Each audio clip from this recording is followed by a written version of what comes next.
I couldn't do this, but I can't go no farther than that. I just signed up with this 28-day golf fitness thing. In September,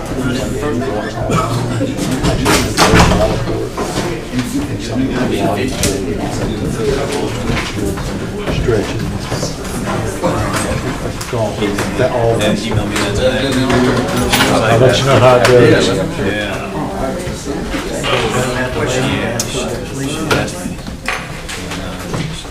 Oh, this was her comment. Cars are piling up downtown.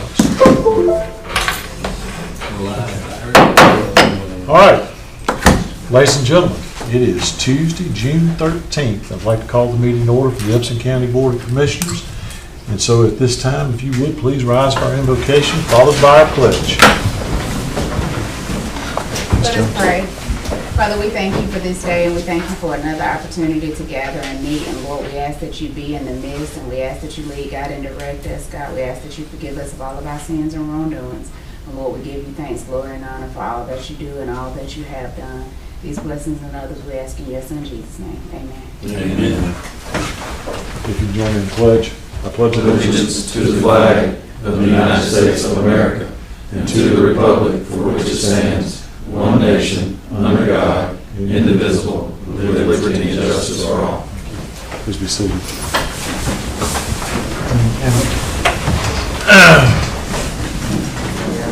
And before we start, Ms. Jones did the invocation. I'd like to, let's all remember the family that lost that 3-year-old this past week. So, anyway, all right. Before we go into the public hearing, I guess we're going to have a presentation from Megan, who has worked diligently on our comp plan. So Megan, the floor is yours. Or you do the introduction. Yes. This is officially the transmittal public hearing required by state law when we're working on the update of our comp plan. So our consultant WSP, who's been with us since the beginning, has been working on, as you'll see in Megan's presentation, helped us with the survey where we had over 600 results. We had a number of focus groups, including one at your retreat, which I consider to have been one of the focus groups.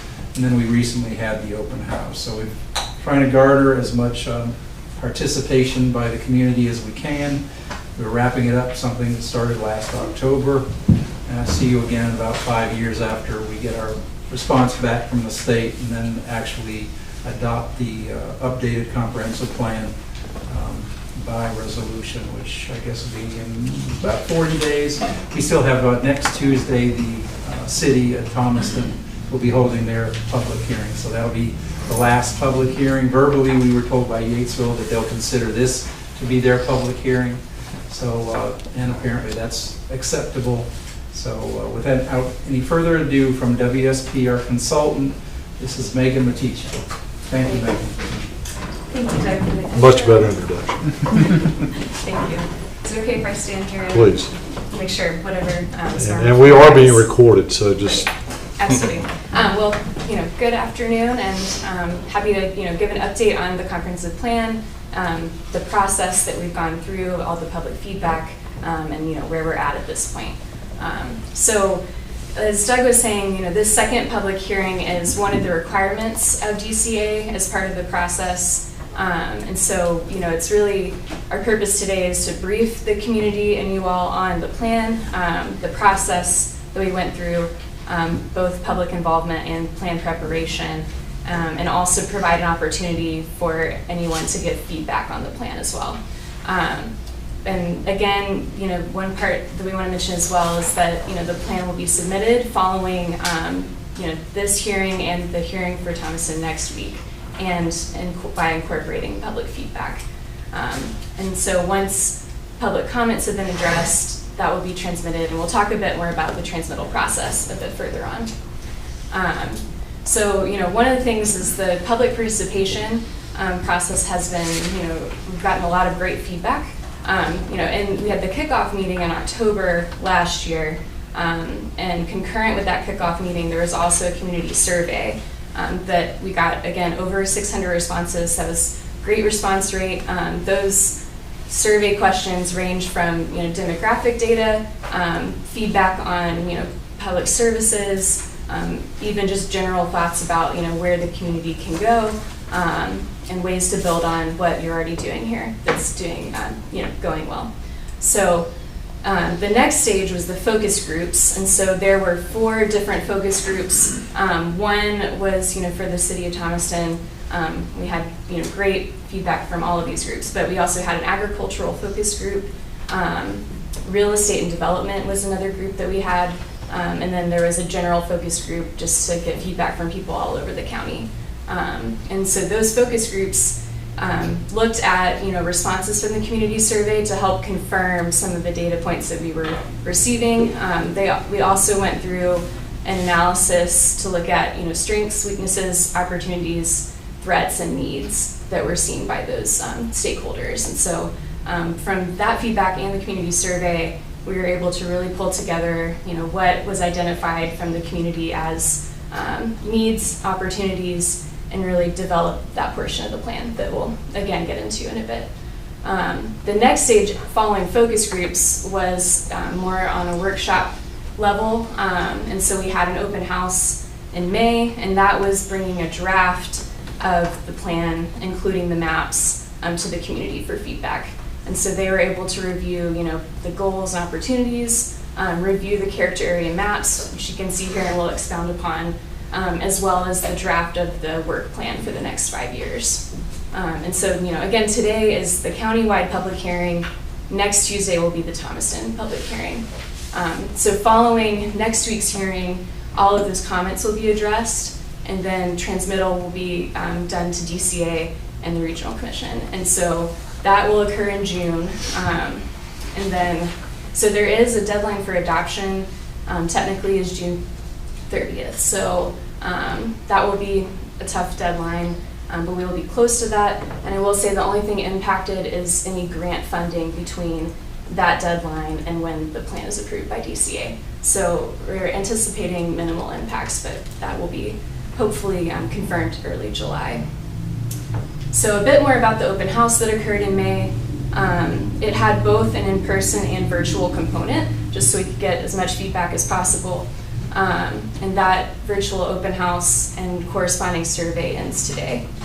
So really, as you can see, the maps were shared, the short-term work plan, and the goals and opportunities. So we've gotten good feedback from a survey that we had both in-person and virtual.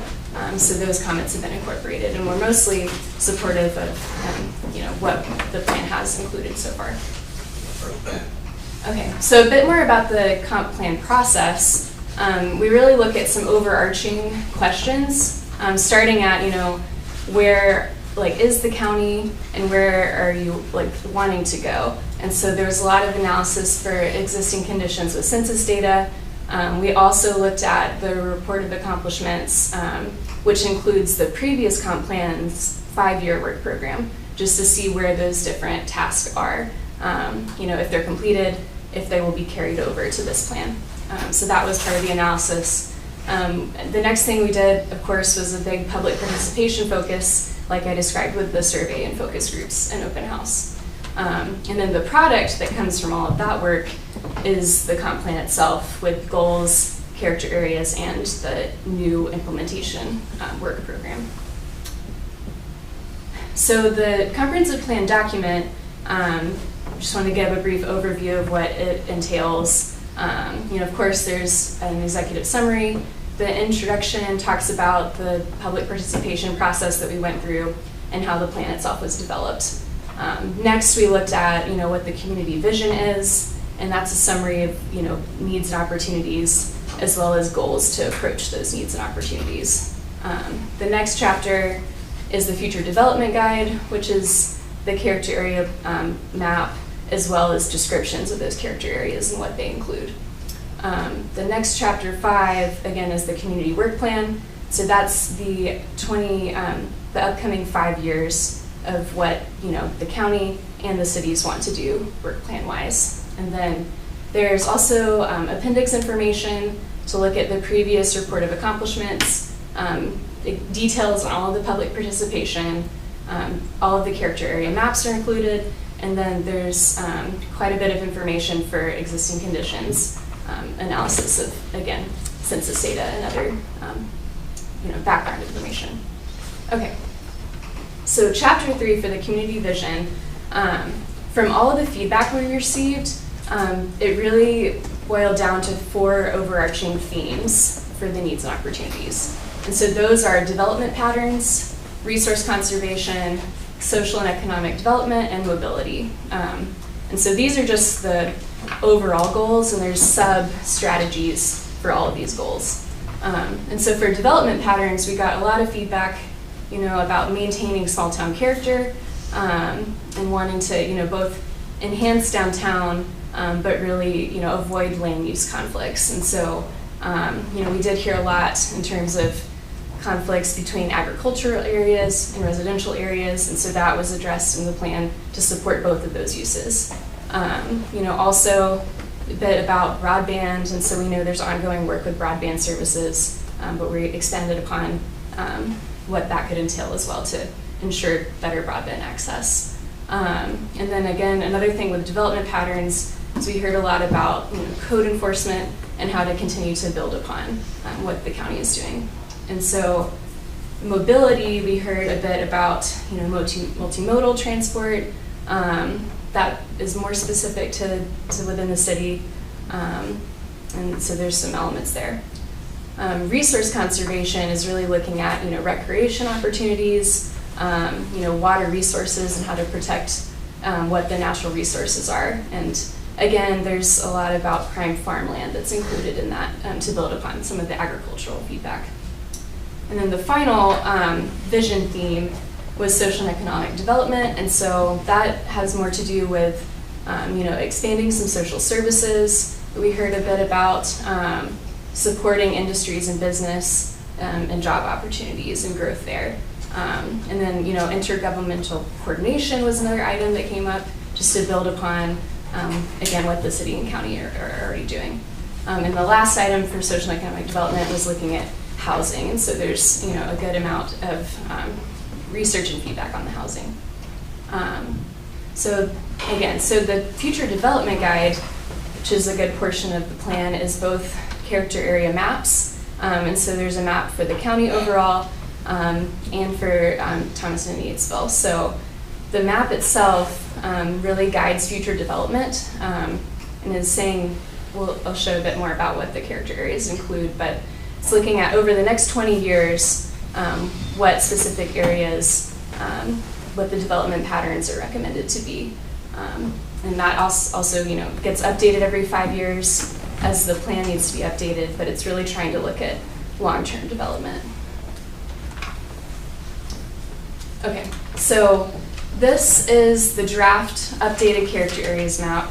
And we can have the 2018 map for comparison if we want to look at that. But some key updates is there is a forestry character area that's added, and that's the dark green color, like essentially to the south edge of the county. And that is now separate from an active agriculture area based on feedback of seeing difference in what the forestry needs are in the county and agriculture, and where some of the residential development's occurring. And so we also heard a lot of feedback on residential, and so there's now a rural residential area, and so that's kind of the tan color to the left of Thomaston, and that's really giving different lot size options, and so some bigger lot sizes for rural residential. And then commercial and institutional areas were not previously included in the county, and so we found that to be a good update for those existing and potential expansions for schools and things along those lines. And then the final update was adding commercial nodes along the highways, and so that's really where there is already commercial development, so we're just supporting those uses. Okay, and then as I said, chapter 5, so that's the implementation guide. So this is specific actions that were identified by both the county and cities to achieve the goals and objectives that were identified. And so it's really looking at over the next 5-year period, Are there supplemental plans that would be helpful to meet those goals? Programs that could be used as well. It's also looking at, what are community improvements that have been identified. So for example, there's bridges and work that's currently ongoing, but that's really critical. Again, the broadband project is another example of something that's ongoing, but supported over the next 5 years. So again, each jurisdiction developed their own short-term work plan, so the county and the cities have a separate plan for the next 5 years.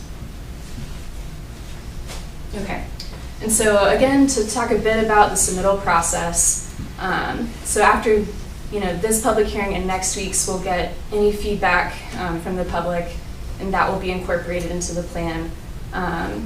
Then those revisions will be made, and the plan will be submitted to the Regional Commission. They have 40 days after that submission to review, provide guidance, and make recommendations. And so after that time review period, plan revisions will be made to satisfy the Regional Commission. And then, once that approval is done, adoption by resolution will occur for both the county and the cities. And so, like I said, we, have 40 days after the submittal, essentially, for processing time, but that's 40 days maximum. So that's the overview of, the public engagement process and the plan itself. But if there are any questions, we go over this now. Any questions? Oh, I just remember 5 years ago when somebody else did the comp plan for us. This is tremendous what Doug and them did, and hopefully it's going to be really good for the county and the city.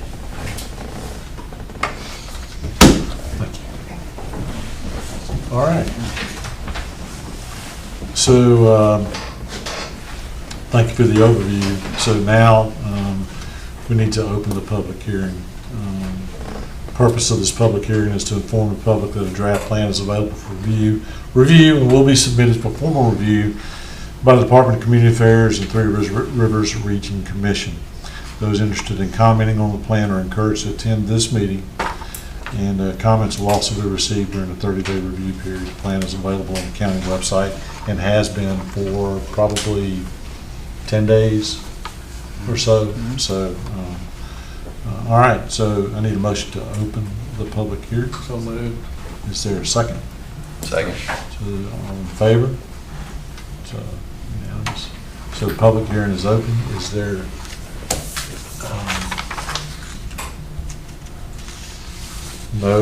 no one signed up for any comments on the public hearing? It just speaks volumes to the great job you guys did. So there being no comments, I'll entertain a motion to close the public hearing. So moved. Is there a second? Second. All in favor? It's unanimous. So the public hearing is now closed. So good job.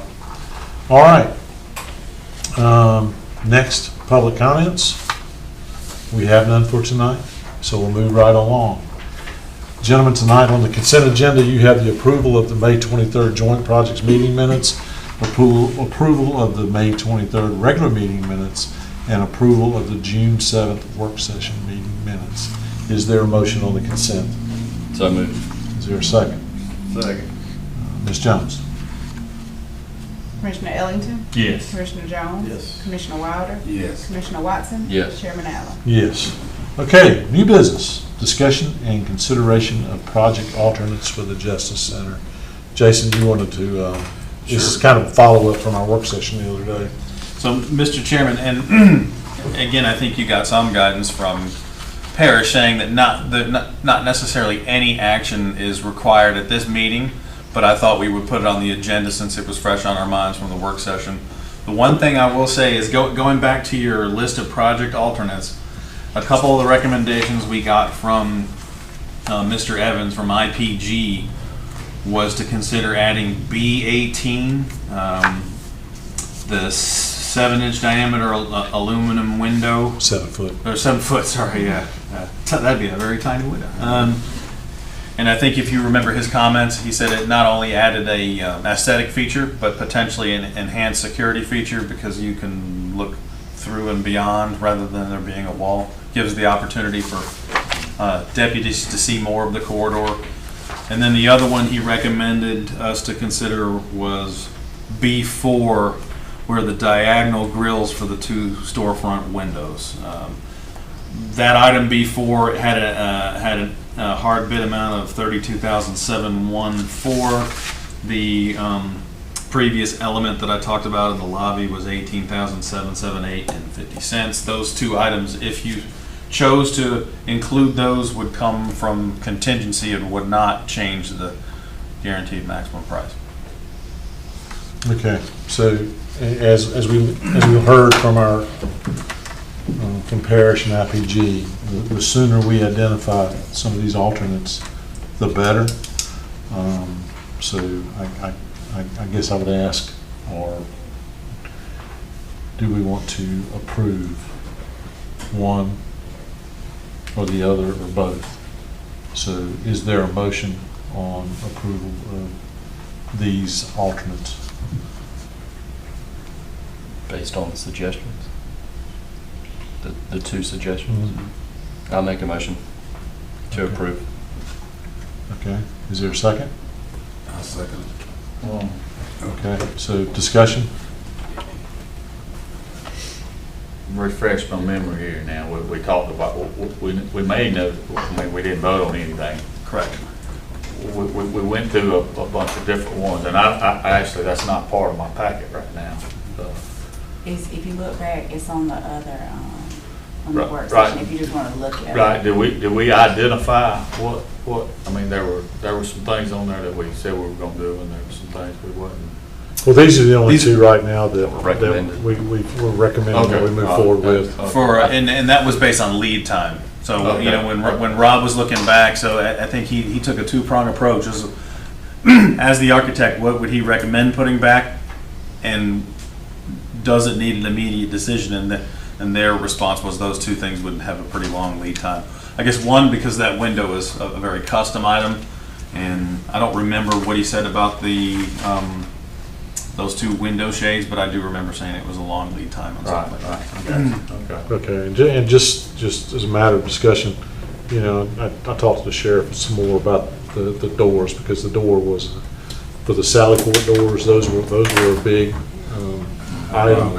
$100,000. Yeah, and and I don't really want to speak for him, but I'll just tell you what his conversation with me was, that he was leaning towards the hydraulic doors because that's his experience with what he's got at the jail. He said he's fine with whatever, as long as we can get some assurances from Parrish and IPG that an electric door will work. He just wants to make sure. So it sounds like we're good on the door for the time being. So those were, I think, the three of the biggest ones. So and we took some out. There were some that were omitted during the work session. I guess, you know, we don't need to go back into that. But you know, so while it sounds like we're taking money from the contingency, we're also adding money to the contingency by removing a couple of other alternates the other day. So so any other discussion on these 2 items? Okay, so I have a motion made and seconded to approve the alternates for the 7-foot window with the county seal and the, what do they call it, Jason? We call it B4, diagonal grills over 2 storefront windows. Yeah. All right. Hearing no further discussion, Ms. Jones? Commissioner Ellington? Yes. Commissioner Jones? Yes. Commissioner Wilder? Yes. Commissioner Watson? Yes. Chairman Allen? Yes. Okay. You know, and I'll just say this, so as we go through this is how we expect to handle these, you know, as things come up, because, you know, as we've all talked about, as you build a house or you build something, you know, there's always something that comes up, you know, there's great ideas or there's something you deal with this every day. And so that we're going to make sure that it comes before this body, and it's not micromanaging, it's just providing a high level of oversight. That's not the definition of micromanagement. So, we got a right to check. So anyway, all right. So we'll move on. Next item under new business is discussion and consideration of the intergovernmental agreement for distribution and proceeds of the T-Splosh. We just finished our joint meeting. Jason has asked that we table this, and we want to table this to our June 27th meeting. That's so correct. If it would please the board, I would entertain a motion to table item E until June 27th. So moved. Is there a second? Second. Okay. Ms. Jones? Commissioner Ellington? Yes. Commissioner Jones? Yes. Commissioner Wilder? Yes. Commissioner Watson? Yes. Chairman Allen? Yes. Okay, moving right along. Item F, discussion and consideration on changing the mass notification system to Civic Plus. You will all remember that we had a great presentation from Ashley on this at our work session, and we're going to talk about it and maybe take some action on that tonight. So, Jason. So unfortunately, our EMA director was not able to join us for the work session, so he is able to join us for the meeting. She and Ashley worked together on vetting the solution, so Mr. Chairman, I would yield my time. No, it's not the hot seat because you're not seated. You're standing. So. That's all right. All right. So after our meeting the other day, during our meeting the other day, I mean, there were some questions about, what is the value? What value added is there in migrating from Everbridge to Civic Plus? And Ashley did a great job talking about, her aspect of it when it comes to citizen engagement and stuff like that. So, thankfully you're here tonight with your wingmen back there to talk about what it means to you, because there is a slight increase in cost. There's a slight increase in cost, but with Everbridge, right now we are locked in to a price, and I went back and pulled the contract. We're locked into $9,500 a year and some change. And that is good through the end of, through 2024. When we negotiated this price with them, we got them to come down because they were going to be somewhere around $10,500, almost $11,000, and going up annually without really giving us anything new to work with, other than a tweak or tune here or there. I first learned of Civic Ready a couple of years ago at the EMA conference, and picked up a brochure and realized, this is something else to consider because there's Code Red out there. There are several others, but Everbridge and Code Red have pretty much gobbled up everything except Civic Ready. And then when Ashley came on board and we got to talking about the new website, when she said, well, it's going to be with Civic Plus, it made the connection. And I went, wait a minute, this is the same company. So we started looking, and I reached out to a gentleman, Joseph, what's his last name? Borelli? I reached out to him as a representative for Civic Ready to ask him what kind of pricing could he give us, what could he give us that was better than Everbridge. Initially, the first price I got from him was $17,000, and I said, forget it, we're not going there. And then he said, well, I think we can get it down to 15. And I'm going like, well, we still can't do that. So, in going back and forth with him, I finally got the price to commit from him around $13,000. Then that's when I approached him. I said, look, we already use stuff from Civic Plus. We got a new website. Robert Haney uses Archive Social.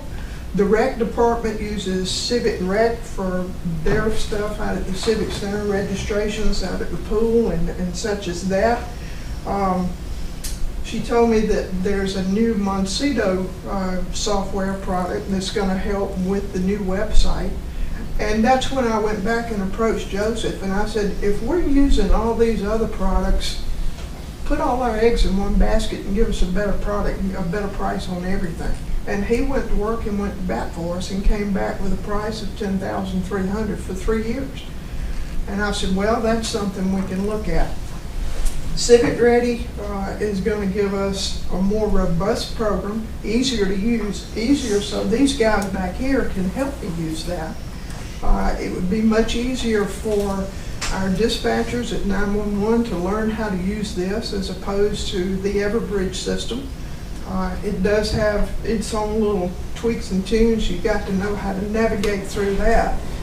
Civic Plus is much easier to do that. This would be able to give us the ability to make sure the ladies at the water department can more easily use this for boil water notices, road closures, things of that nature that we have used for in the past. Trash pickup delays. There you go, those kind of things. And it wouldn't be where somebody would have to contact the EMA to get this done. We could teach some office staff, they could readily get that done, and just streamline the whole process. And what makes this so unique is that whatever we can push out through Civic Ready is also going to hit that new website. So it's not only going out through all the different avenues we have there, it will also integrate with what she'll be doing through social media, not only the website, but through Twitter, Instagram. It'll integrate with all of that.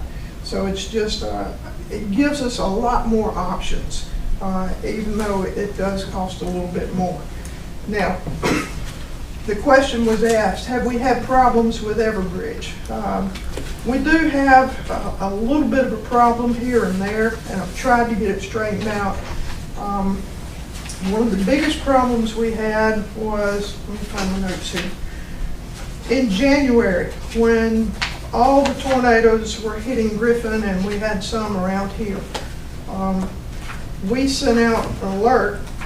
And mind you, we got 18,000 people, give or take a little bit, in the database. We had an alert that went out to over 50,000 people.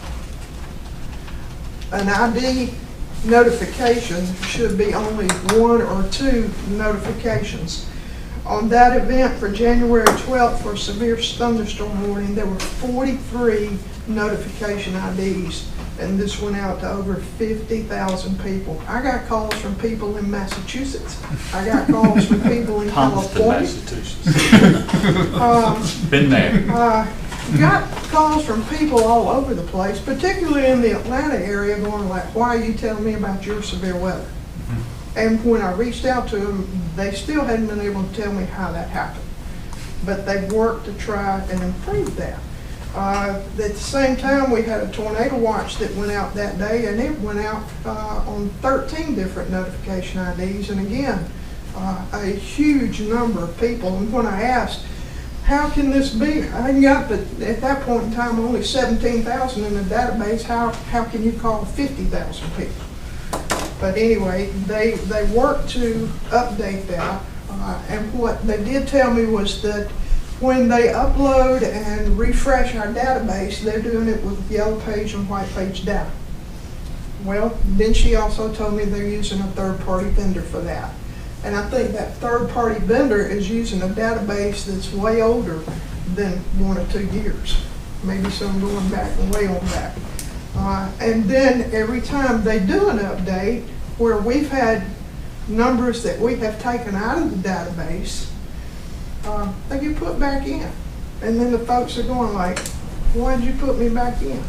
I know when Amanda was here, she worked for almost a month, didn't she, cleaning that database manually, up. because they wouldn't do it.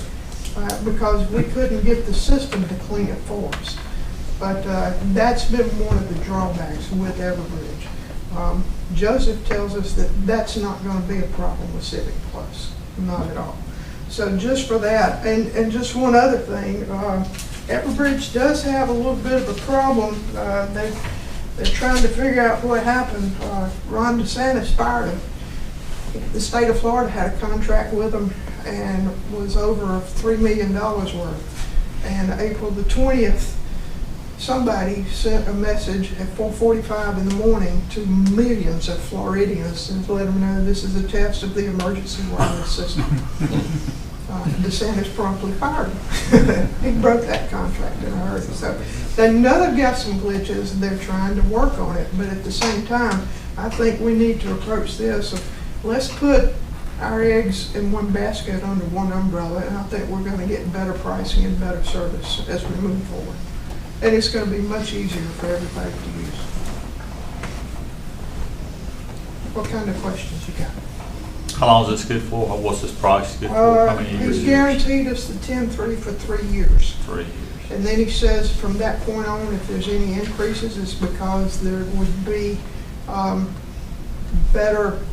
there would be tweaks and tunes to the system that would make it even easier to use. But we don't see ourselves at 17,000. No, absolutely not. The one thing he did not include in this is IPAWS. IPAWS is a federal system. I wrote that down a minute ago. It is a federal system, the Integrated Public Alert and Warning System. That's what the president can use to talk to everybody in the nation all at one time. They could add that ability to our system for an extra $2,000, but I don't see that happen. Because this, as it would operate, would be similar to what Everbridge can do now. If we've got a tornado watch or a severe thunderstorm watch, it's going to let everybody in the county know. If we have a tornado or a severe thunderstorm warning, it's going to identify the people in that specific area and let those folks know what's going on. And that's what Everbridge has done for us in the past when it has worked like it's supposed to. I did talk to one lady today, and she said, you know, I've been aggravated with it. Every time I sign up to get on it, when I think I'm all signed up, when something does come out, my husband gets all the alerts and I don't get them. Or either I get them all and he doesn't get them. So what's the deal? And when I've asked the folks up there in technical support, how do you fix this? I still hadn't gotten a good answer with it. So I think now's the time to make a move for this. Like I said, it's going to be easier for these guys and everybody else to utilize. So when they come in, how do you get the numbers in the system? They would have to load a database. They could pull it from yellow page, white page data, or we could approach the system that provides 911 with all of their numbers. That's through a group called Entrada. Probably for that one-time resource request of that, we would have to pay a one-time fee. I don't know what that would be, but I don't think it would be that expensive to get that information. But they update the 911 database on a monthly basis through that system. We could get it from there, and then Joseph assures me that they could keep that system up and clear of bad numbers and things like that. Right now, the Everbridge system, I looked on the last alert we sent out, we got 4,000 numbers in there that are unreachable. And trying to figure out which one those are and go through and get them out is a task upon itself. And then, like I said, every time I do an update, they get put back in. So that many people have landlines still? I don't think it's all landlines. I think it's old cell phone numbers. It could be old landline numbers, things like that. Yes, there are people that still have landlines. When I call 911, I want them to come to the house. I don't want them to have to triangulate me in. So, Landlines do have their spot. let me ask you a question. So, you talk about white pages, yellow pages. I mean, the phone book's grown from this to this. Right. So, there ain't nothing left in the phone book. Not from that, but they would get the database from somebody like AT&T, and that's where Entrada pulls their information for the 911 system. AT&T, they won't tell you this, but nationwide, they know who everybody's phone number is. We just have to get them to get into that system to get us the database to load the first time. So you're going to sign everybody up? You know, I mean, it's not gonna be a choice. You're just gonna sign everybody up, but then they have to go on. That gets the numbers in the system, but then they have to go in and say, yes, I want to receive these notifications. That would be one way it could work. Joseph will help us, and his integration team would help us decide, and that's one thing that they would help with the integration process of getting the word out and let folks know, hey, do you want to sign up for this? Right now, we've got a lot of people that still have landlines. I know there's a lot of folks that depend on it and want it. But I've talked to younger folks that have nothing but cell phones, and they're going like, what is this? How do you get it? How do you dial a phone, right? But that's also where we could get this integrated and up to speed as the new website comes up, so it could all kind of merge together at the same time. But and I think I've had this conversation earlier today, but just to clarify, so if I'm signed up today, that's going to integrate over to this? It should. Should. I really wasn't what I wanted to hear. Because we worked really hard to get people to sign up for this, Yes, we this did. stuff. We did. He says he can take the database we have now and can roll it into what they're gonna have. And look, how many years we've been doing this, and how long did it take? We started in 2012 when Billy mentioned got it up and running. So, you know, to get 18,000, and if we swap over, you know. Well, if you go back and look, of those 18,000, there is, we know there's 4,000 in there that aren't any good, so you're looking at 14,000. There's quite a number of folks who signed up on their own that weren't in the system to start with. Right, I mean, for example, me, I signed up on my own, and I'd hate to know that I found out that I wasn't signed up Right, at the time that I really needed to be signed up. right. Well, we After a storm comes through, and I didn't know it was You coming. didn't know it was coming. There would be a lot of groundwork that would have to be done to make sure people are aware that their change would be made and that we want to make sure they get in. But Joseph assures me that we can get a database transition into the new system. He said that's one of the things, that's one of the selling points that they do is when they have folks that change over. That's one of the biggest things that has to be done. Apparently, they've done it very well because they are picking up. I had the city manager of the city of Milton call me and said, tell me about Everbridge. And I told him. And I said, it's been a good program for us and everything. I said, but they do continually go up on pricing. I said, but we were able to lock in because we've been with them so long and we leveraged with them. But I don't think at the end of the contract we have with them now that they're going to say, we're going to keep you at that. They're going to push it on up just to get us in line with everybody else. But at the same time, I told him, I said, we're also looking at this. And he said, well, we're looking at that too. And I said, well, it just makes sense because it integrates with all of your website and all of your other things. We've got, if we can, you know, you bundle insurance, you save money. If we bundle software, we should be able to save some money. Should be. Okay. Mr. Chairman, Sure. may I ask our community engagement person if she would like to add anything to that? So the Joseph that we keep referring to, he's also our Civic Plus account manager for our website in general. So he would be like the tech support that anybody could reach out to. And he's an easy point of contact, so much so that he just texted me right now. He's watching. He said that they can import them. It's actually a line item in the contract. Like all of the numbers from Everbridge to Civic, right? Guaranteed, right? Yes, sir. Guaranteed. Yes, sir.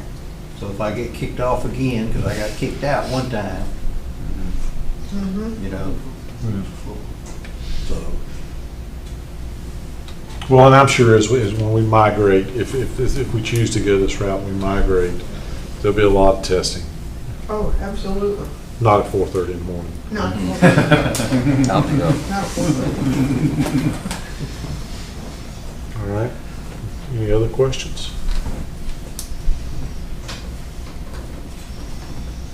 Hearing no other questions, is there a motion? Staff recommends, so obviously staff recommends going to, replacing Everbridge with Civic Ready for $10,300 a year for a 3-year contract. I got a question before we Yes, go sir. into this. All right, so we've got a contract with Everbridge till 2024. Is there any penalties for breaking the contract? I brought a copy of the contract that I was going to hand over to Heath. What I'm looking at here for termination, termination by either party, provided that you send written notice describing why we want to change.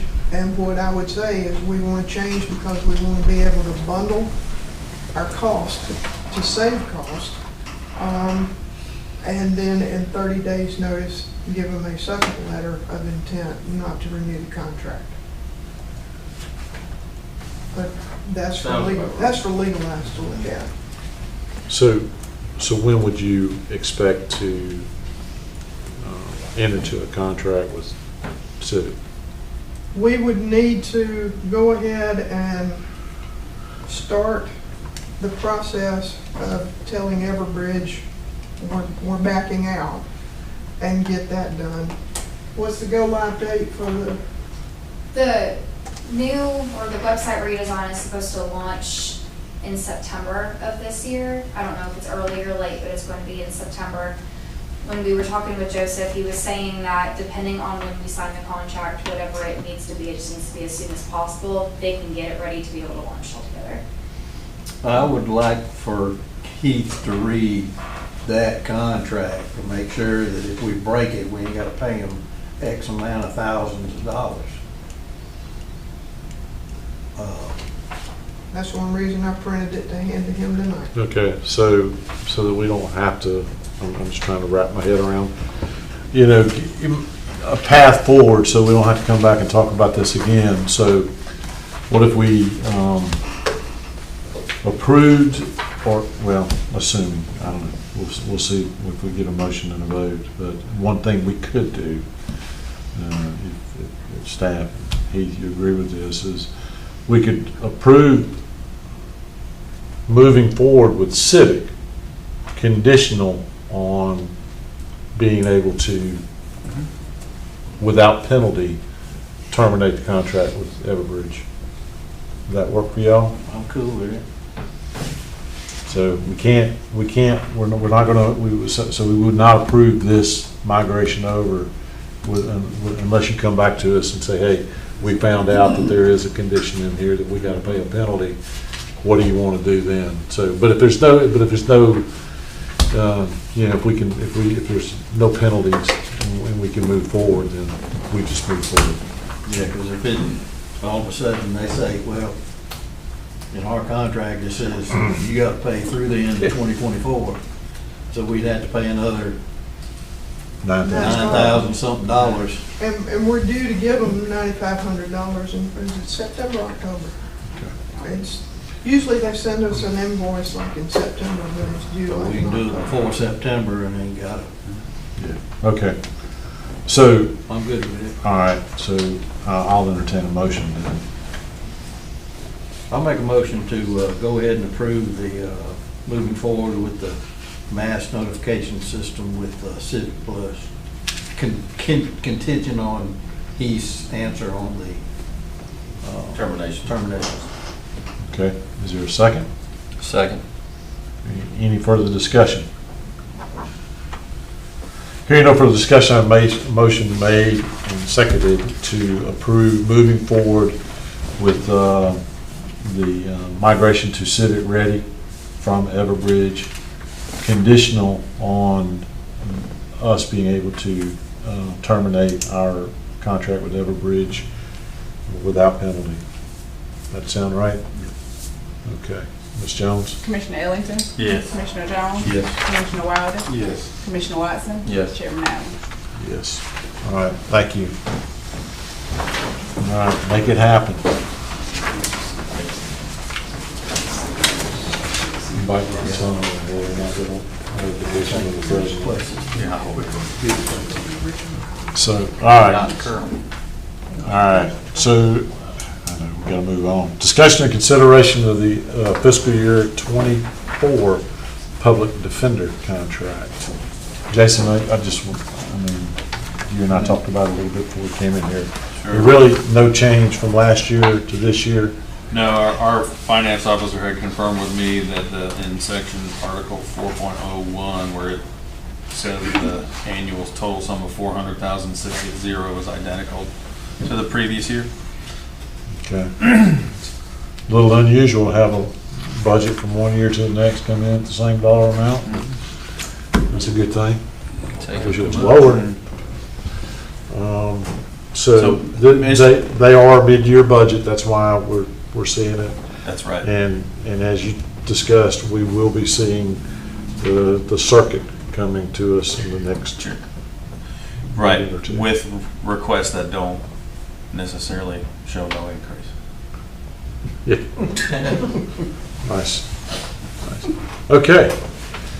So staff obviously recommends approval of the. Yes, and it's been reviewed by our county attorney as well, so. Okay. All good? Okay, so you have a recommendation for staff to approve this contract for indigent defense services for the Griffin Judicial Circuit, Public Defender's Office in Upson County. I'll entertain a motion. Is there a second? I'll say. Have a motion made and seconded to renew this contract. We talked about it. Ms. Jones? Commissioner Ellington? Yes. Commissioner Jones? Yes. Commissioner Wilder? Yes. Commissioner Watson? Yes. Chairman Allen? Yes. Okay.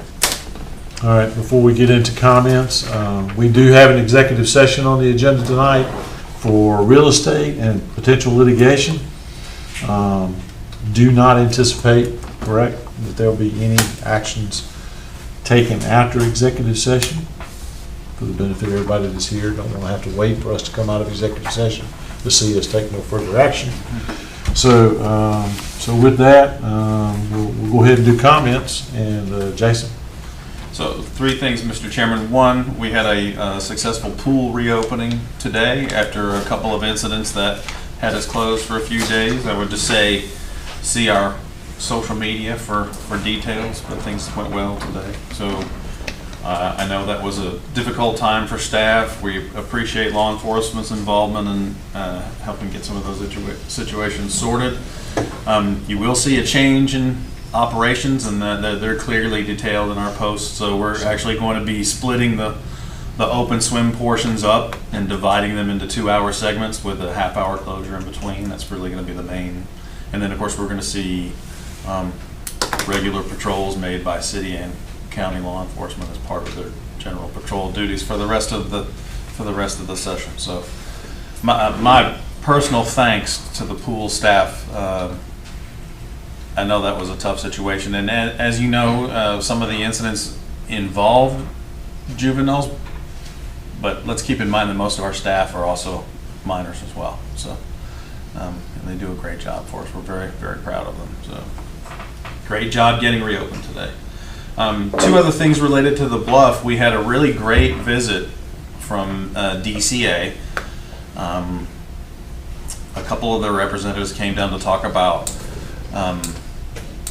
a number of things. One is trying to accelerate our trail development. You know, we shared a lot of the feedback that we got on our Georgia Outdoors Stewardship Program grant submission, where we got feedback from DNR. So we got a lot of great feedback on them as how we can to reposition ourselves in those grant requests, make it better for next time, and talked about other sort of grant opportunities related to trail development, whether that's that multi-use trail we have in our master plan, and also the biking element trail that we also have in our master plan. So we got a lot of good feedback from them. I want to thank the members of the advisory committee for setting that up. They basically served as hosts, and they had lunch out there at the Overlook, and so they're very, very engaged and really trying to help us move forward with elements of that master plan and help us achieve some state funding. So I'm appreciative for their efforts. Later on that evening in their monthly meeting, they had a visit from Adult Leadership Upson. And Adult Leadership Upson for this year, they pitched an idea to the advisory committee, and then the advisory committee then to me later on that evening about having their project be the development of primitive campsites in accordance with our master plan. So I thought that was a fantastic idea for a adult leadership project. So don't really have any details upon it more than that. They're just a high level of interest of them making that their group project. So I look forward to working with them to try to help them achieve that. And that's all for my comments. Ms. Jones, you have anything for us? Just a reminder, Friday is the picnic at Bickley's, starting at 12 This Friday? this Friday. No, I ain't gonna bring that up. If it's a rain out, inclement weather, what's the We're, umbrella? Everybody got Christmas last year. Ponchos. yes. Somebody can have my hot dog. I'm gonna be No, red Sheriff's snapper cooking. fishing. You're out of state, I think. Sheriff's cooking this year. Cheers. I'm in Oklahoma. Yeah, okay. Well, thanks for setting all that up. It's always a good time, and I know, I talked to the folks out at Bickley's Lake, and I know they're excited to have us out there, so. And I know the sheriff is happy to be back on the grill again, too, so. All right. Mr. English, you have anything? We had a long but productive day in probate court today. I'm gonna guess we moved around 50 cases. So, just to report that to you. Nice to see you look tired. Great. Mr. Wilder. I don't have anything, sir. Mr. Jones? Appreciate everybody that showed up, people that watched on YouTube, and Doug and his staff for, I don't know, this is probably the first time Upton County's ever let somebody else besides, who is it, DC? Three Rivers. Three Rivers do the comp plan for us. So it's a big difference. And just kudos to Doug and his team and everybody that participated, and I appreciate it. And that's it. Mr. Charlton? As I promised, any word, anybody, I mean, I don't think there is, but on the Hannahsville Road Bridge. Mr. Chairman, I do have one update. A member of essentially the chief of staff for Senator Kennedy has sort of taken this on as a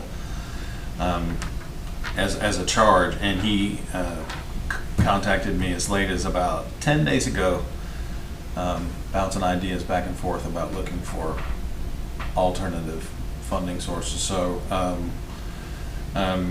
some of our conversation was promising.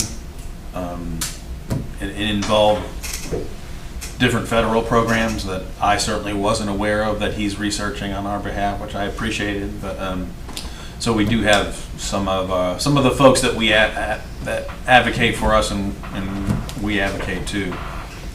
They are paying attention, and I think there's a high level of effort by some of our delegation to try to help. So. Is it possible, have we discussed with the state, because I know the state has it in there 2028 For completion. for completion? Mm-hmm. Well, if we could somehow come up with those funds through sources of borrowing, which borrowing's not always bad, that we could get reimbursed to move this project along so that we're not waiting years for. Because it should be a 6-8 month project, so if they're gonna do it 2028, because they're calling for what, 8 months on Jeff Davis Road Bridge, and it's a lot more complex. That's just the construction time. Right. The overall project time is will be 4 years, I think, by the time that bridge is done. Right, I understand, but I mean, it doesn't take an engineer years to make drawings for a bridge. There's the right-of-way piece, acquiring right-of-way, which there is, that bridge really, we've been told it probably is not that complicated. Not at all. As far as right-of-way. The design, I don't know that there's going to be, they said wider, possibly, probably the same elevation, don't know. And then and then, but then, yeah, so, Can we find, I guess my question is, can we find out from the state if we repair the bridge, if we can be reimbursed for it? And we would manage the project. They may be a little hesitant because they don't have any oversight of it. But we will certainly ask the question. I'm not sure we have asked that question. we have asked the question Specifically. about, hey, if about diverting, delaying the Jeff Davis project and moving those funds over, that was not advisable. No, I get to understand that. Now, we have asked more generally, in as many ways as I thought, and I know the chairman thought in multiple meetings, to ask, is there any other way? So, like I said, we got. But I've not asked that question specifically, and I will. We got one of our largest precincts right there at that bridge. If you hadn't heard that it's closed, you will hear it's closed next year when the elections come, and I just. It'll be closed next year, even if we did the project today. But If we had the money But I'd today, love to be able to say, well, no, it's not open today, but it's gonna be open next year, not so 2028. we roll the dice. I mean, I hear you, I'm I'm frustrated pushing with it you, too. I'm pushing you. Well, Let's get it I've been fixed. pushing this more than most, I know y'all do. We've written letters to everybody we can think of. I met with everybody. We've met with our state transportation board member. We continue to meet with our district folks here. We, and most recently went over and sat down with our senator, state senator in Macon, and that seems to be where we've gotten a lot of conversation from following that meeting. We made sure that he knew how important that bridge is to us. Even had Congressman Ferguson come over and sit down with me, and I had the sheriff with me in that meeting too. So, And Commissioner Wilder met with Yep. Senator Warnock in Washington, and we followed up with a letter there. I got a correspondence from them yesterday. It said that their portal was closed, and I asked when was that portal going to be opened up, and they said the last one opened up March the 1st. So he's saying that it's going to be March before this portal opened up again. They got the paperwork in the right people's hand, but the portal is closed. They said they can't, they won't do anything, won't even open it up until March of 24. and Congress has a window that they open up for Right. port type projects. For infrastructure type. Yeah, and then the Senate has their own Yeah. window too. Learning about all this as we go, but I'm still holding out hope that there's money available for us at the state level, and so. So, Mr. Chairman, the only thing we haven't done at this point, the only last resort thing we haven't done is draft a letter from this board to the governor. Or the state DOT commissioner. So, Would it be too much to ask Yeah. this board to draft a letter representing this board to the DOT commissioner? could I? Start with them first. Yeah. You think maybe, Jason, you've been doing this for a lot longer than I have. I think, there's value added in allowing our senator just a little bit more time to work it his way. You think maybe? He's only been engaged on it now for about 6 weeks, 8 weeks. Absolutely.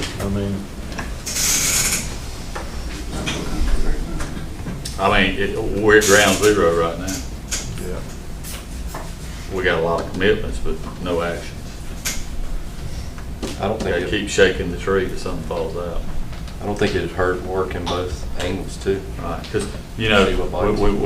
maybe we could get federal money, maybe we can get state money, maybe. we're gonna sit back and take maybes and wait till the state fixes You ready to write a check? in 2028. You ready to write a check? We got T-Splosh coming up. I'm telling you, that's gonna be on the ballot. So we just left that, T-Splosh meeting. I'm just gonna play devil's advocate. I don't disagree with you about the significance of it, but 16.5 million is what we would estimate is the county's portion on T-Splosh. Is that number? I think that was right. Yeah, close. 16, no, 16. It was 16 even. 10, 5, and 16. So if we, so we're going to take half the T-Splosh and fix a bridge. That's going to take us 2 years plus to do. And by the time we finish it, it would be starting with the cycle going through, hopefully, the state project. So it'd take $8 million, we think, local money, or just, No, what I'm saying is if the state's already got funds set aside to do that bridge, but it's just not in the project to do it until later on, 2 years from now, could we borrow that money, do it, and they reimburse us for those funds? that, like I said, that question's not been asked. Let me ask you this. Could you give us 2 weeks, come back, we'll report to you on June 27th? Yeah, I mean, I'm just, Report to you on June I'm 27th. getting the question, so. I am too. And we read in the paper, somebody wants to wave a magic wand and, fix bridges with like they do in La La Land, I guess. And I do recall, I'm not sure you were here when I initially said that, but I think the other commissioners can remember when I said I was going to be bringing this up and keep reminding everybody. I know. Well, we're working it, and, I'd sure a whole lot rather get money from another resource. I mean, there's still second round of ARPA money out there that's never, I think there's been some of that trickling down. Biden bucks. And, we were hoping to get some of that for that $800,000 water. So yeah, I mean, we could go borrow the money, but it's still going to be 2 years. We borrowed the money, wrote a check today, it's 2 years. That's better than 4. Yeah.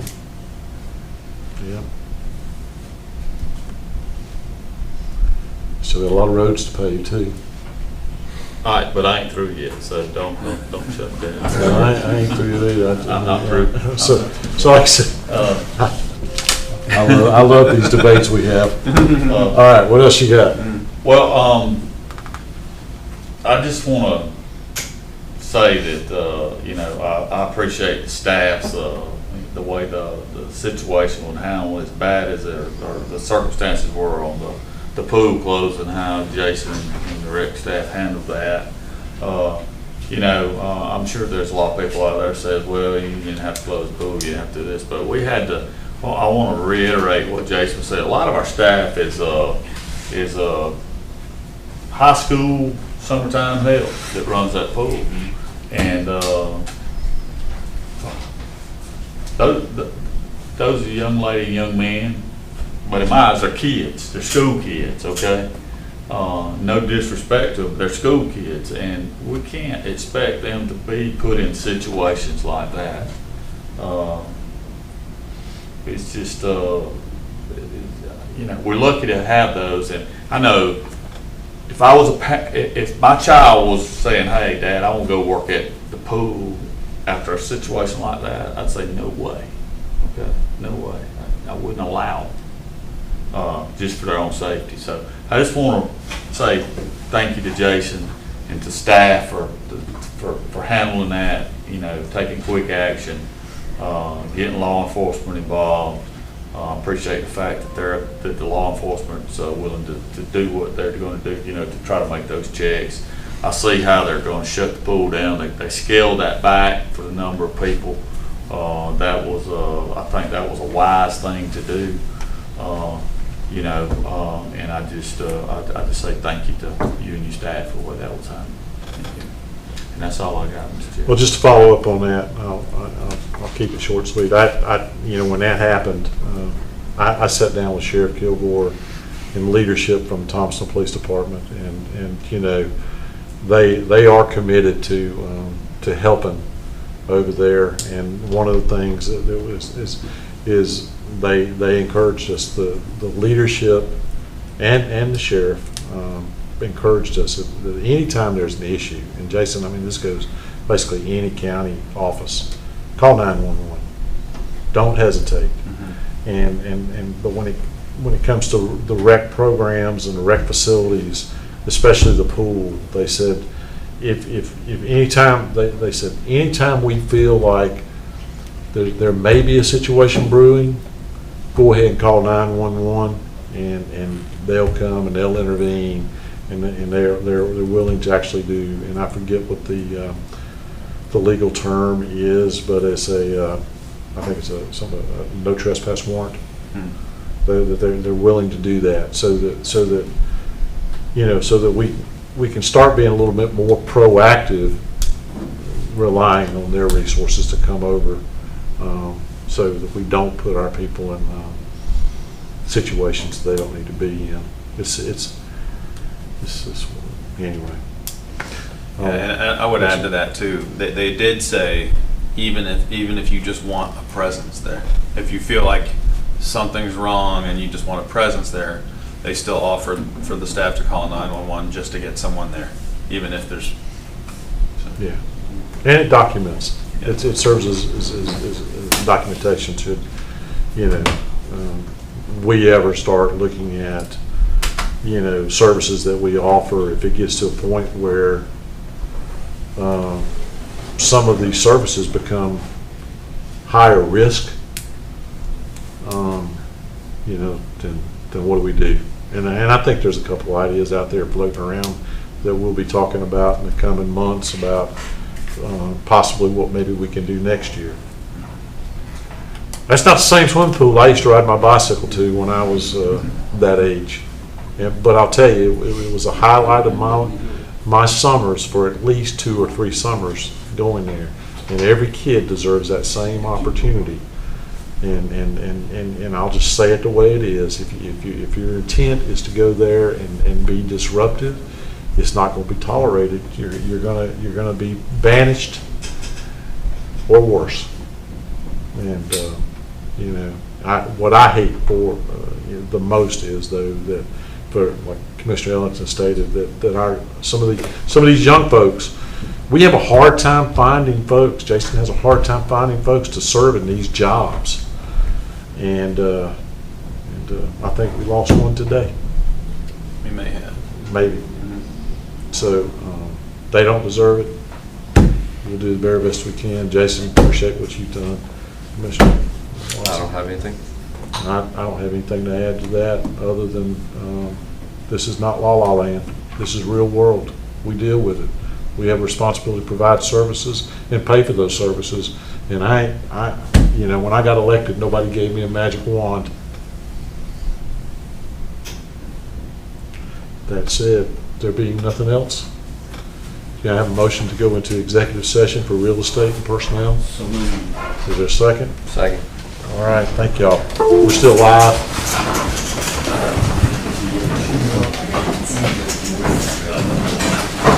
Thank you very much. And this topic weighs us about whether they want to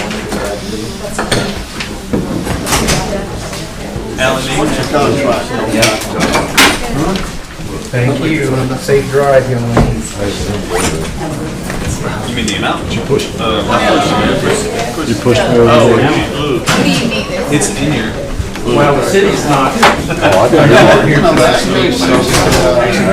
$90,000,000 Well, it just was approved. We are aware of that. Hey, Alan, how you doing? Yes. Yeah, we had submissions in for a lot of different stuff. Some of it was approved, some of it Isn't wasn't. that two? Yeah, I was. So we're working now. We need how much? How much amount was it? DOT has an estimate out for it. I have to look it up to tell you. 5 million, and it's more than that. 10 million?